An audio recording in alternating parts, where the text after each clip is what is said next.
To bookmark your favorite websites for easy access in the pre-installed Chromium browser, begin by selecting the unified menu, then tap Locker. In the Locker, select the Chromium app.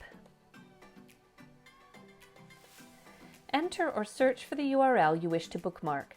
For this example, let's use the ClassFlow login page.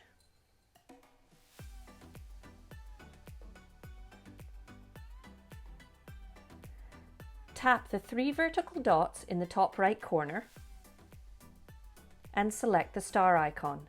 This bookmarks your page. You will receive a brief confirmation at the bottom of the screen that the website has been bookmarked.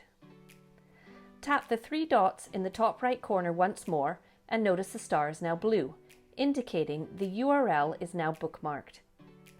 From this menu, select Bookmarks to modify your existing bookmarks. Tap the 3 vertical dots next to a bookmark for more options.